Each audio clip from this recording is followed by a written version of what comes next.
Ishraq engineer Ishraq হোসেনকে ঢাকাবাসীর কল্যাণে ঢাকা দক্ষিণ সিটি কর্পোরেশনের মেয়র হিসাবে আমাদের এই সংগ্রাম আজকে ঢাকাবাসীর সংগ্রাম।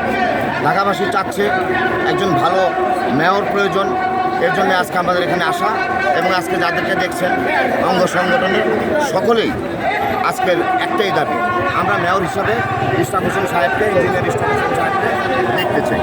এটাই আমাদের দাবি। দাবি যদি না মানে আন্দোলন, তো এটা যেটা চলছে এটাও তো আন্দোলনই। আপনি যেটা দেখছেন এটাই আন্দোলন, ঠিক আছে? দেখুন, আমরা ফ্যাসিস্টের বিরুদ্ধে 16-17 বছর আন্দোলন করেছি। আমরা আমাদের অনেক ভাইদেরকে হারিয়েছি। কেন হারিয়েছি? আমরা গণতন্ত্রের পথে হাঁটতে চাই। আমাদের দেশটিতে বেগম খালেদা জিয়া যখন বন্দী ছিলেন তখনও উনি ওইখান থেকে বসে এবং সিনিয়র ভাইস চেয়ারম্যান জনাব তারেক রহমান বাইরে থেকে দেশের মানুষকে সবসময় উৎসাহ দিয়েছেন আন্দোলন করার জন্য, গণতন্ত্র ফিরিয়ে আনার জন্য। এবং এই গণতন্ত্র ফিরিয়ে আনার জন্য আমাদের অসংখ্য বাহিনী নিহত হয়েছে, অনেকে গুম হয়েছে, অনেকে খুন হয়েছে।